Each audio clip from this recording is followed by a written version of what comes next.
And you only get a glimpse of what the computer is really like when it doesn't work.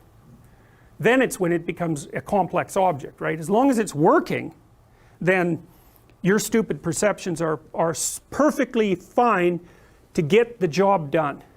And that's another indication that what you're using your perceptions for is to get the job done.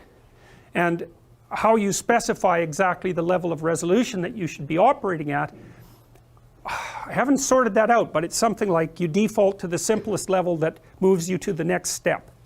You know, so for example, and generally that is what you should do. If you're having an argument with someone that you have a long-term relationship with, you can start by arguing about what the little argument is about, or you can immediately cascade into whether or not you should have a relationship with this person at all, or even into whether or not you should even bother with relationships. Which is, you know, every time there's an argument, that question is a reasonable question to have emerge, or at least it's in the realm of potential reasonable questions, but it doesn't seem useful to jump to the most catastrophic possible explanation every time some minor thing goes wrong.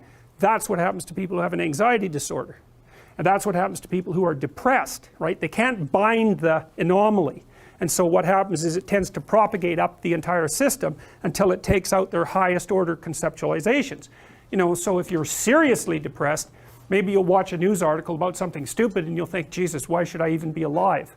You know, and I'm dead serious about that. If you score like 60 on the Beck Depression Inventory, which puts you way the hell up in the depressed range, anything that happens to you that's negative will trigger suicidal thoughts, roughly speaking. And sometimes even positive things will do it, because there are very few positive things that happen that don't carry with them some threat of change or transformation. So, you know, one mystery, it's a big mystery, is why don't you fall into a catastrophic depression every time something little goes wrong? Because it's not, that level of analysis is not self-evident. And you see this with people who are high in neuroticism too, you know. Their trivial fluctuations at their workplace or in their relationships or in their health will produce a disproportionate negative emotional response, but it's part of the range of normal emotional responses. Some people are very, very high in neuroticism, so everything upsets them. Some people are very low.